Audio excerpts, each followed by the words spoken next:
It was one of the great British successes at last year's Olympics.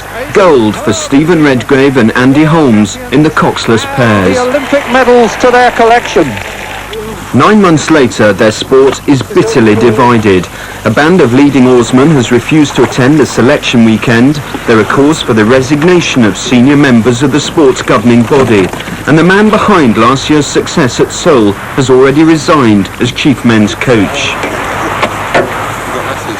This deeply damaging dispute has been portrayed as a personal conflict between two powerful figures in rowing. Mike Spracklen, who's been described as the best coach in the world and who's been responsible for a string of Olympic and World Championship medals, and Penny Chuter, a former Olympic oarswoman who was director of international rowing, now has overall responsibility for the 6 national squads. But behind this personality conflict lies a deeper issue.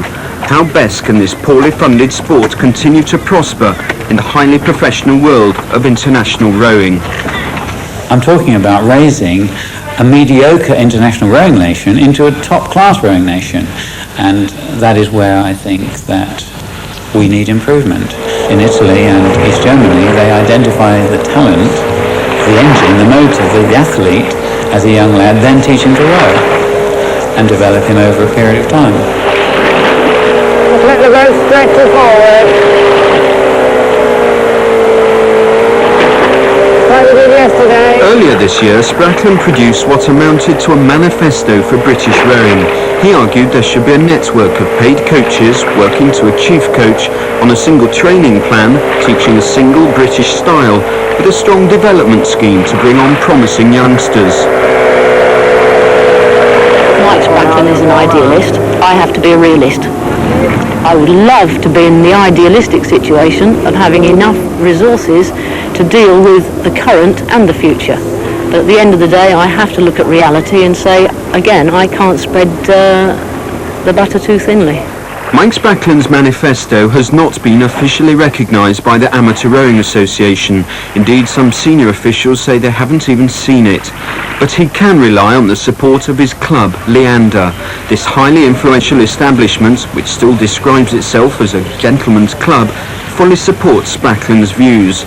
Together they've attracted most of the best heavyweight oarsmen in the country. So when Spracklen resigned as national coach, discontent became open rebellion.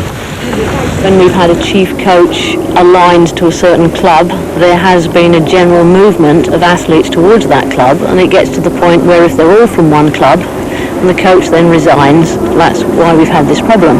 But of course any other club in Great Britain does not like it. If they're going to be beaten by the national squad, composite athletes from a number of clubs, that's fine. But they don't want one club to win honours courtesy of the national squad. Can we have the first heat down to the start, please, guys? First heat down to the start. In theory, British rowing teams can be selected from any number of individual clubs. In reality, the best oarsmen tend to gravitate to a select few, with Leander providing 90% of last year's Olympic team. Last month, 16 of the country's top oarsmen risked being thrown out of the national squad after boycotting an assessment weekend called by Penny Chuter. They said they'd not been given enough time to prepare. With the rebels competing under the Leander flag, there were now 2 camps in rowing, the Spracklen and Chuter factions. The first test of strength came at the Henley Royal Regatta. It was a strange setting for such rivalry. At Henley, spirits usually run faster than emotions.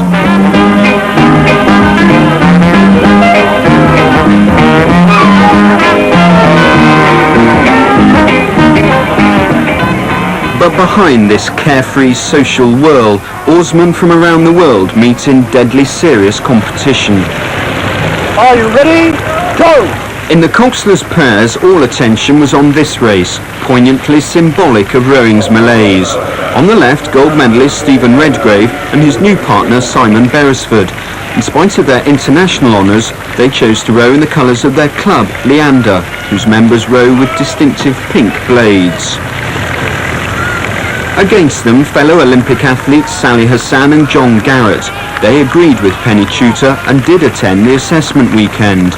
They too belong to Leander, but when it came to a choice between club and country, they chose to race in national colours.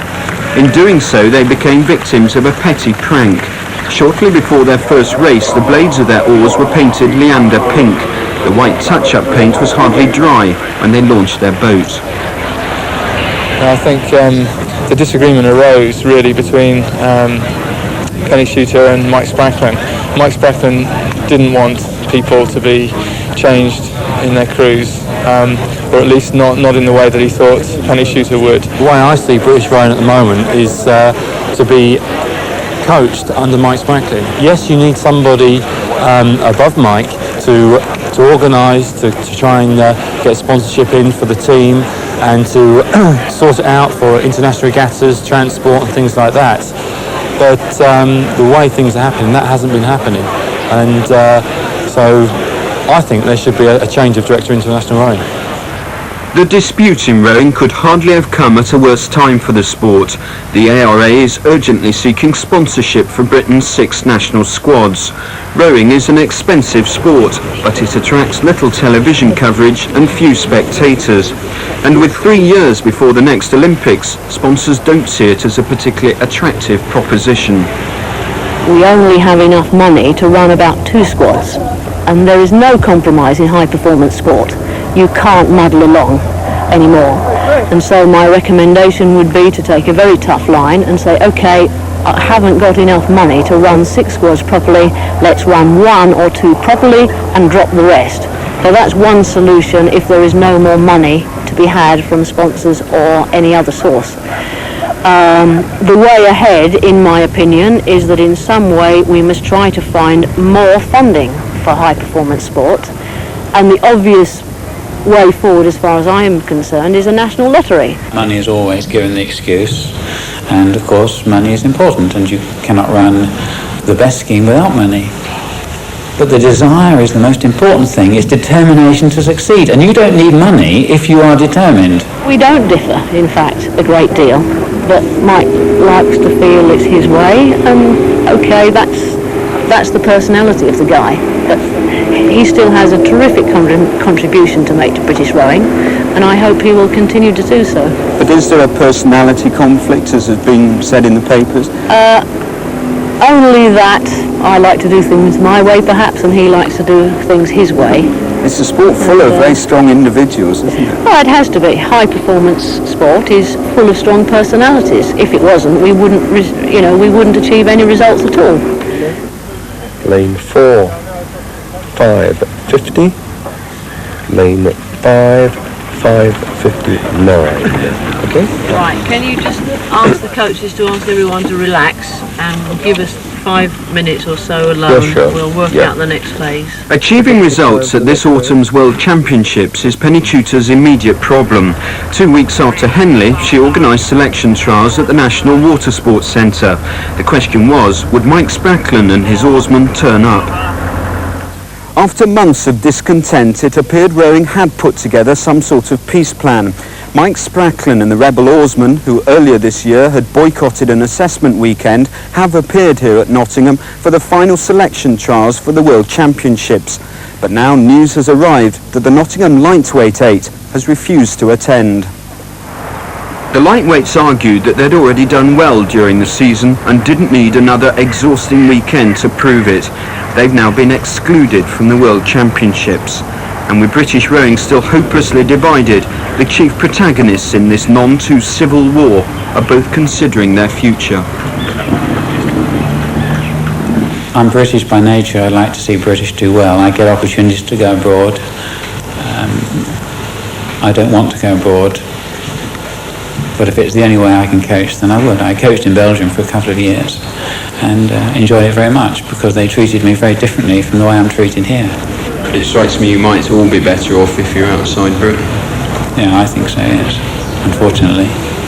You just cannot go on giving over 100% interminably.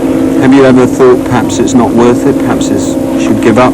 Yes, quite a lot recently. I don't quite know why it is that makes me carry on. And will you? I don't know, we'll have to see.